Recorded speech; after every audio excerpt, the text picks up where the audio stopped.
With the polls this tight, what, if anything, can we learn from them? I asked Professor Sir John Curtice, Professor of Politics at the University of Strathclyde and one of the UK's top polling experts. Well, it's certainly true that the polls are telling a very, very different story than they were in this country in July. Then we were told that Labour were going to win handsomely, which in terms of seats they did. In the US, it's very much the opposite.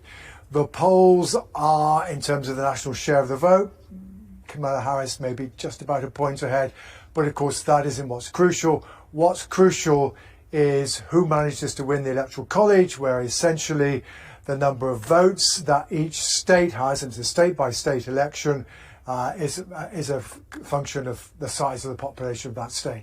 And there are basically only 7 states where there is much doubt about the outcome. And it is probably in those 7 states that the result is going to be decided.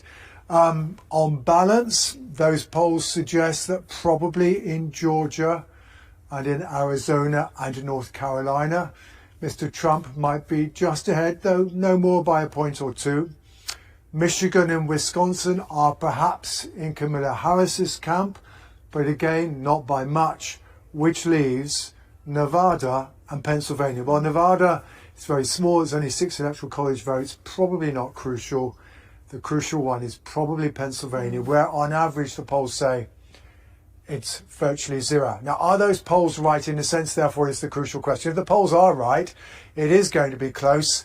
And maybe Kamala Harris has a very slightly better chance, but, absolutely no more than that, because these margins are too close.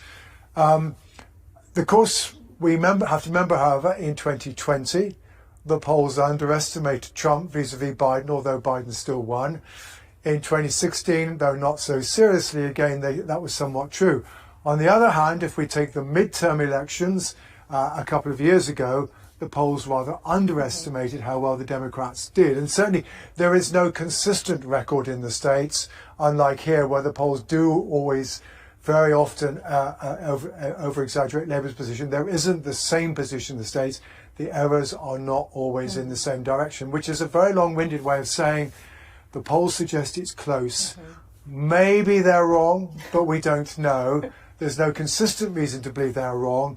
And if they are roughly right, it's going to be a long time before we potentially know the result. Yeah, we also know that 78 million people have already voted. How do you think that might factor into all this? Well, there is various speculation about this.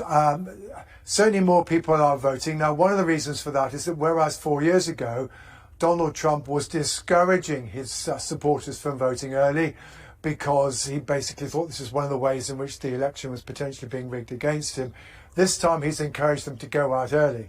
So one hypothesis out there is that therefore basically we've got more Republicans voting early. On the other hand, they're also saying, well, a lot of women seem to have gone out and voted early. And we certainly know that, and this is one thing on which the polls are unlikely to be wrong. It was certainly true last time as well. It's been true for quite a while. Women are more likely to vote for the Democrats, and therefore maybe actually Democrats have also come out in larger numbers.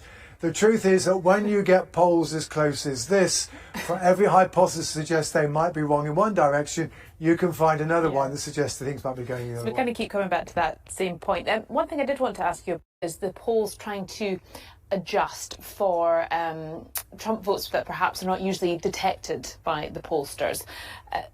What do you make of that? Well, certainly one of the things that certainly the polls got wrong in 2016 was that they had too many college graduates, and the truth is it's not dissimilar to here now. People who have been to university, got a college degree, are more likely to vote left, so more likely to vote for the Democrats in the US, whereas those with less than educational qualifications are more likely to vote for Trump. The truth is the polls did start weighting by that in 2020, that they still got it wrong, so it wasn't guaranteed to get things right. One of the things that perhaps there's now rather more of in the US at this election, although it's not new for polls in the UK, is weighting by how people voted at the last election. But then there is debate. There's debate going on as to whether or not that is over-egging the pudding and perhaps is at risk of actually underestimating the Democrats' position. So again, as I say, all we basically know is there's a great deal of uncertainty. And in a sense, if the polls are wrong, we're going to discover that either Harris or Trump is going to win rather more comfortably than we might expect either of them to do so. But which of them is likely to do that? Again, we do not know. We do not know. Listen, we're out of time, but in a word, would you call it?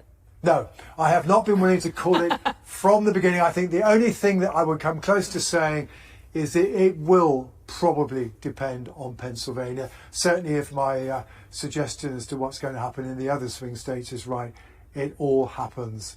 It all depends on what happens there. Okay, Professor Sir John Curtice, many thanks indeed for coming in to see us. Thank you. You're welcome.